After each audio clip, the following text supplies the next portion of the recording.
La última vez que abracé a mi abuelo fue el día de mi boda. No en la boda, sino unas horas antes. Fui a su casa, me agaché para estar a la altura de su silla de ruedas y nos bendijimos. Murió unos días después mientras yo estaba en Indonesia en la mitad de mi luna de miel. Así que no vi su cuerpo ser descendido para quedarse bajo tierra, y solo conocí su tumba unas semanas después, cuando su hermano, mi tío abuelo, también falleció con esa última tristeza, o quién sabe qué emoción. Nadie puede saber lo que sienten los muertos antes de morir. Mi abuela lleva unos años en silla de ruedas, pero está ausente. Ya no reconoce, ya no habla, solo a veces te aprieta la mano cuando tú la aprietas, o ríe cuando hay una risa en el ambiente, o te sostiene la mirada por 2 segundos, pero está viendo algo muy diferente a lo que todos vemos. A ella también se la llevó la tristeza. Después de haber perdido a su marido de tantos años, mi abuela se sostuvo y nos sostuvo a todos en la familia los sábados con sus comidas, de las cuales hablaré en breve, y tenía una amiga, una sola, a la cual veía todos los días. Comían juntas, jugaban juntas, y platicaban en árabe y francés lo que la vida había sido para ellas, y lo que la vida estaba por ser para toda su descendencia. Supongo que este era su tema favorito.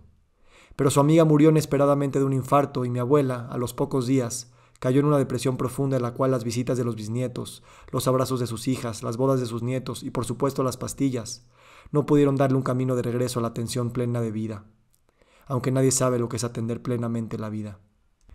El otro día en el temazcal, mientras alguien compartía los duelos y deshonras de sus abuelos, me di cuenta que llevaba años enojado por haber perdido a mi abuela sin haberme podido despedir de ella.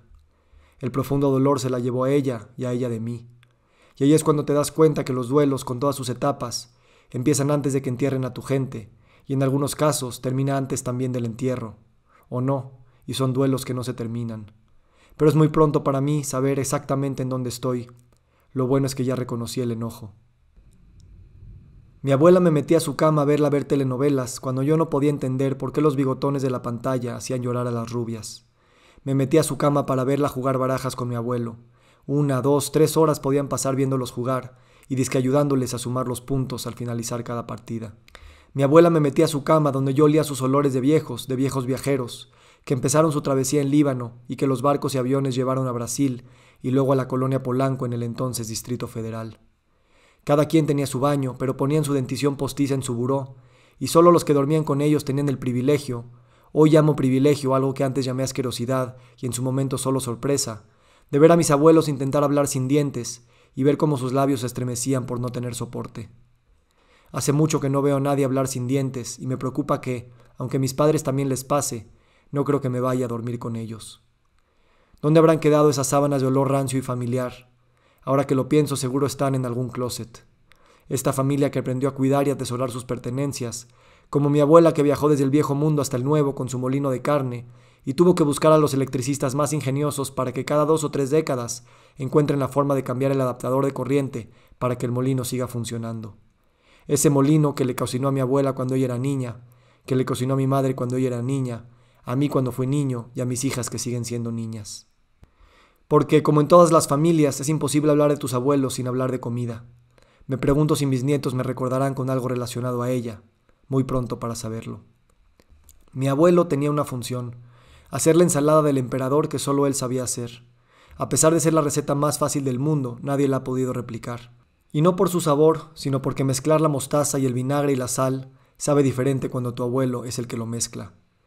Cuando con ojos cerrados lo hacía y cuando con ojos abiertos pero sin ver realmente por las cataratas, lo seguía haciendo cada sábado de forma idéntica.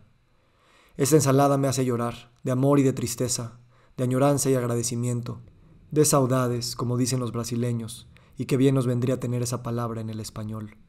Mi abuela hacía jocoque con fundas de almohada llenas de yogurt, que colgaba en la puerta del refrigerador, donde por décadas había gelatinas verdes y rojas esperando a que alguien las tome sin pedir permiso.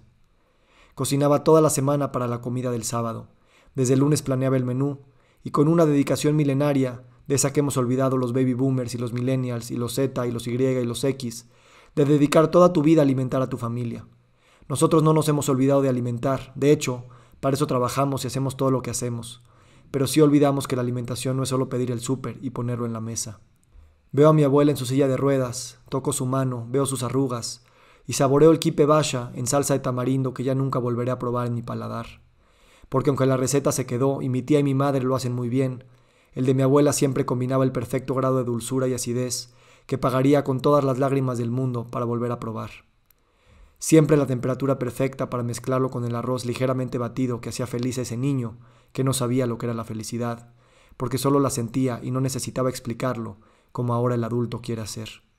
A ese niño nunca se le ocurrió guardar en sus bolsillos unos quipes para días como hoy, y aunque el adulto de hoy se lo hubiera recomendado, se lo recomienda, el niño no entendería por qué te guardarías algo que solo sabe como debe saber cuando es. En la mesa cada quien tenía su favorito: las calabazas rellenas de arroz y carne, los jitomates rellenos de arroz y carne, las cebollas rellenas de arroz y carne, el pollo con papas, la munición con garbanzo, la berenjena con quipe, la berenjena con pollo, la berenjena rellena, la berenjena asada, el rotí, la carne en tubo, el ahmajin, el angú, los ambusex, las aceitunas de cal, el hummus espolvoreado con chile piquín, las medias de queso, los quipes de arroz, los hervidos y los fritos, los presentes y olvidados. Con el tiempo llegó el guacamole y las salsas picosas para los nietos nacidos en suelo mexicano. Estos no solo son platillos, son la historia de mi vida. Son la certeza de que este mundo no me es ajeno. Son mi recordatorio de que soy merecedor de cuidado y placer, y de que la dulzura y la acidez no son contrarias. Los que tuvimos el privilegio de ir a comer entre semana a su casa, como yo hice por 3 años porque trabajaba cerca, nos tocaba el menú casero, el que compartían mis abuelos sin tener que servirse en los grandes platones, los que dependían a veces de algo recalentado, y los que compartíamos en el antecomedor donde se hablaba francés y yo aprendía los nombres de los alimentos en árabe. En ese ambiente informal, como lo son los frijoles y las tortillas de las comidas de muchos millones, yo disfrutaba de fulum damas, la ensalada de habas libanesa con aceite, limón, cebolla y ajo. Ese no era un plato para todos. Primero, porque el ajo y la cebolla no se usan tanto en los banquetes. Segundo, porque muchos en la familia son alérgicos a las habas y yo, por regalo divino, puedo metabolizarlas como rey. Porque eso me hacían sentir mis abuelos, un rey que alimentaban con sus alimentos, los de carne y arroz, y los de sentir el placer que sentían por tener sentado en su mesa un martes cualquiera a su nieto primogénito. Y que después, sin falta, nos íbamos los 3 a su cama, yo ya crecido y con mi propio coche, y nos dormíamos por 30 minutos para digerir las habas y el amor que nos habitaba. Con razón podía regresar a la oficina y saber que todo es perfecto. Añoro el departamento de Polanco, donde después de comer mi abuelo extendía su mantel verde y se ponía a jugar solitario, siempre acompañado de su radio de onda corta para agarrar señales siderales que a mí me parecían magia y un poco de locura de su parte. A veces sacaba sus chivas y lo compartía con mi papá, y yo, que a pesar de ser de los whiskies más vendidos y los que saben te dirán que no es de los buenos por ser mezcla y no single malt, es el único whisky que tomo y que seguiré tomando mientras viva. Me pasé varios sábados tomando sus viejos cassettes y poniendo el micrófono en mi computadora a grabar su música para poderla meter en un iPod. Toda la familia tenía prohibido ir al pasillo para no hacer ruido e interferir la grabación de las músicas, que venían de los años 30 y estaban remezclándose 70 años después del otro lado del planeta, en la peor calidad de audio posible. Mi abuela tenía una habilidad que me imagino todas las abuelas, este tipo de abuelas, tienen. Sabía perfectamente qué y cuánto comió cada quien. Podía estar en la cocina y desde ahí recriminarte el por qué te estaba sirviendo 2 quipes en vez de 4, o por qué no te dignaste a probar las alubias rojas. No te lo decía, y no tenía el vocabulario de salud mental que hoy manejamos, pero estoy seguro que al ver tu plato al principio y al final de la comida, mi abuela sabía perfectamente cómo me sentía en ese momento. Y sí, también por solo tener un vocabulario limitado de salud mental, creía que todo se cura con más comida. Y sí, puede ser, como sé que en otras culturas, con la danza, todo se arregla. Toda mi familia sabe cuál es mi plato favorito. No es el más popular ni el más fácil de hacer porque requiere de la carne más fresca, el quipe neye. Si Vico iba a la comida había quipe crudo, y si no, no. Le he agradecido a mi abuela siempre por su comida y hoy,